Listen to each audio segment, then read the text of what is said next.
It's blues, it's pop, hip-hop, And he doesn't sound like he used to sound. and yes, rock and roll is here. He was Motown. I mean, come on, man. That was it. Motown dominated.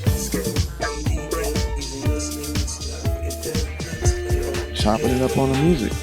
Influences, players, innovations, songs, and we're going to keep it going. We're going to keep it moving. Where you had self-contained bands. Hey, what's up, Mark J? Hey, man. Yeah, we got Dwayne on the West Coast there. You got the banner up now. I don't see you in Tahiti today. Well, yeah, I made it back. I'm not on vacation anymore, so it was it was very temporary, like a matter of hours. So, Yeah. You see mine? I'm still simulating, bro. I see that. Yes. Yeah, And what we say? You simulate to stimulate. To stimulate. That's right. Okay. We have a special guest on the chopping block. Yeah. Okay. We're going to be talking about the condition of the music industry and maybe hit on some topics of AI and how people are going about producing their music, producing songs, how they're able to integrate different modalities and different techniques and such. And today we have a special guest. Why don't you tell us who we have today? Today we have on the West Coast Joseph Love, producer, bassist, guitarist, keyboardist, composer. He does it all. Hey man, Wow. how you doing? How you doing, Doing Joseph? great. Doing great, All man. right. How y'all doing All out right. there? Hey, How's Joseph, everything? what's up, bro? What's going on, bro? Well, thank you for having me on y'all show, man. How's it going out there in this lovely podcast land, you guys? Hey man, let's hear about yourself. Introduce yourself to our listeners out there a little bit. Just started like most musicians, had a love of music since I was 3, picked up trumpet when I was 12, picked up bass when I was 15, picked up guitar and keyboards when I was 21 and 19, and picked up other instruments and started getting into production at 19, started writing, and I just been keeping it going ever since then. You know? Who have you played with in the industry? Well, my whole career, I just worked with various artists. My younger brother was signed with Babyface, so I had opportunity to co-write records with him, you know, and John Robinson is his name. And, co-wrote some records he did our project by Ideal. I co-wrote a record on there, went gold, so I have one gold record. At least, hey, You know, more than so, most. from gospel, jazz, R&B, just kind of love it all, man. Yeah. So Now, yeah. I know you have a couple tunes here that we can hear, so people can hear what's going on with them. So let's hear one of them. Introduce the first one. The first record that we're going to introduce is called What Have You Done in Return for Me? It's a record that I co-wrote. Actually, the way it got started, my wife wanted to get into production, so I showed her how to use Logic, and she had an Apple phone from her job and was using GarageBand. And she started doing that, transferred some stuff. She jumped on my computer, started working, and she started writing more hits than I was. So, Oh, wow. so I start helping her just write songs, and it was a more therapeutical thing for her. But for me, it was business as usual, collaborating with artists. So the young lady, we had this record almost for 2 years, and finally, my friend Denise Long, now she's Denise Smith because she just recently got a divorce. So she goes by Denise Smith. So she co-wrote the record with me and my wife, and we're putting it out as a single, and hopefully we can get it into the marketplace and make it happen. Awesome. And what's the name of the tune again? It's called What Have You Done Return for My Love? Very cool.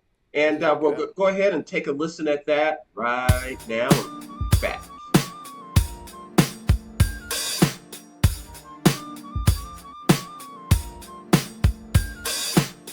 When we met, you said you don't want nothing serious. You only wanted to be friends. You keep talking up my skirt. This might hurt when I tell you that's not gonna be happening. But in return, do I get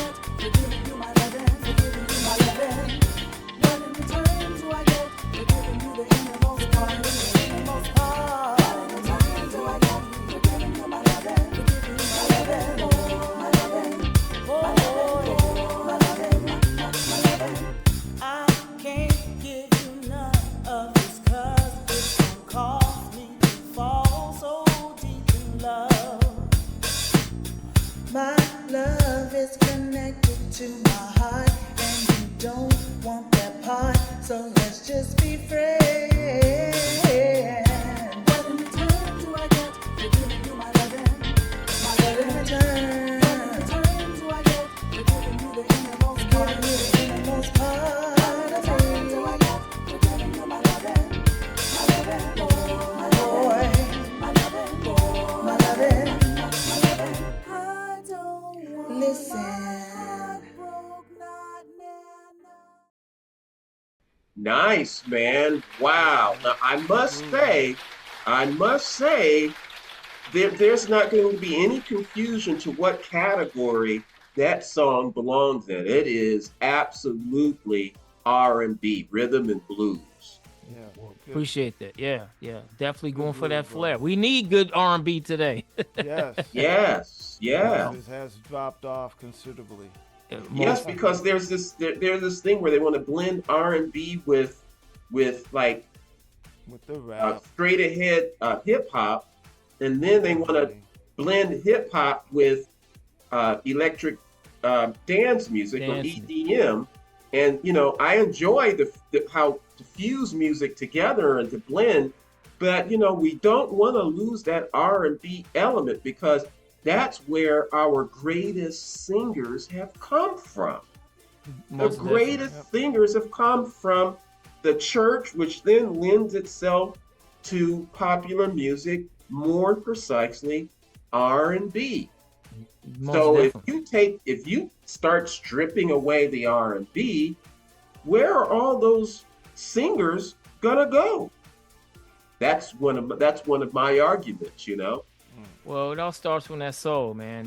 Soul of a song is a good song is, somebody was telling me recently, it always starts with the song. We all know that. Any song you do, whether chords Yeah. you're using, it's all Plus about it the has soul. to tell a story. It has to Yeah. tell a story as well. Yeah, and You know, yeah, the story has Well, to I be tell told. you, I really enjoyed that.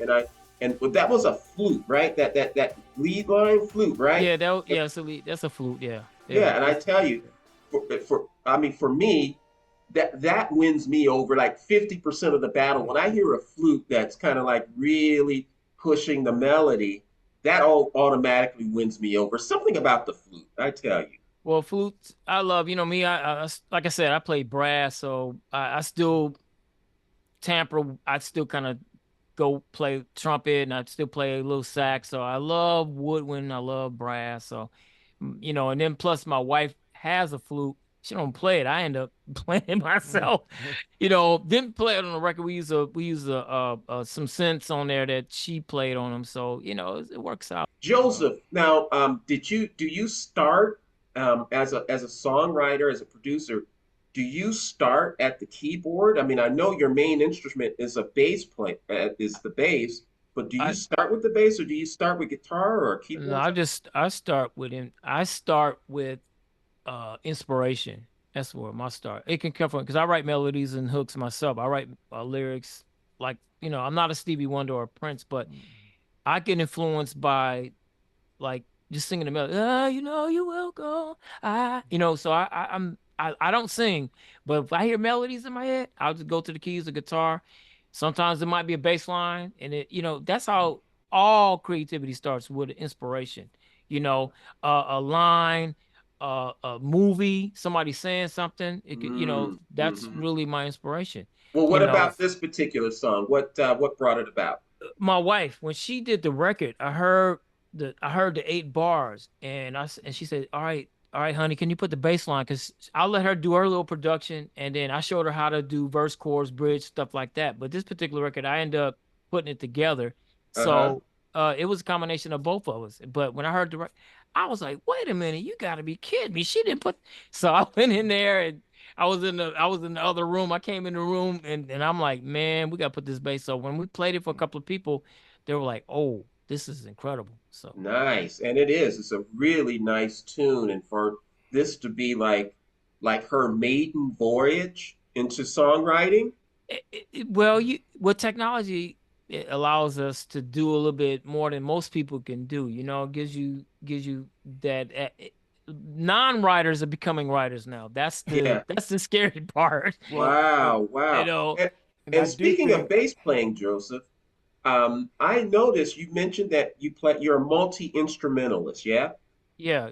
I did like learning from Sly Stone and like a lot of jazz artists who play different instruments. I'm not the most consummate musician, but I learned just by listening to the greats like Sly Stone, the Jacksons, James Brown. You know, that's my Miles Davis. Those are my school of thought. That's what pop rap, Beatles or whatever. You know, and bass is my main instrument. I made it my main instrument, but I'm always interested in chords. You know, I think outside the box like Chick Corea, Herbie Hancock. I'm into all that other stuff too. Now tell us more about the vocalist. Have you worked with her before? Or? Well, so me and Denise, I met her 2 years ago. We were playing in a band. She's a great producer. She has a great ear, and she sings at my church. So Okay. I just say, hey, let's co-write some records. So she's a Very little bit nice. timid. She don't even want to put the record out. She's like, no, I'm not really. I don't Mm. know. And I'm like, man, I'm putting this record out. We're gonna put it out. Yeah. Go make some money. I don't care what you say. Now, let me ask you now about your process. Did you present her with like a number of songs and then you picked this particular one, or you just knew that she was right for this particular track? Well, so the process was this. So she had asked me originally to help her with a record. She had redid LTD's Holding On. So she actually played all the song. I just put guitar and add some bass on her production. Right. So I presented this song to a couple other people to write to. They didn't deliver. I sent it to her. She liked it. She cut it at her house, sent me all the stems back, and I just mixed them at the house on Logic. So that's pretty much how the process. Wow. Okay. You know, so you did it all in the box, huh?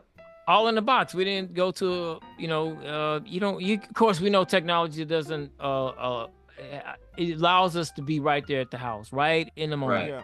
Right. You know, that's for all of us. Now, back in the day, of course, we all couldn't afford to go in the studio paying $175 an hour, $150 an hour, 2-inch tape. Like I said before, get excited because I love SSLs, I love knees, I love the touch, but I have to be right there on the graphs and looking into touch, punching, touch points, whatnot, with the computers. So, yeah. Right. Yes, Joseph. Hey, man, thanks again for joining us today on Chop It Up. And I tell you, what an awesome song. I really love the tune. Can you tell us where people can find it and get it again? It is on my playlist on Live 365 Radio, and you can look at me up under KNTS. That's my Awesome. call letters. One So more you can time. find KNTS on live365.com. That's my radio station. My 2 records are playing there.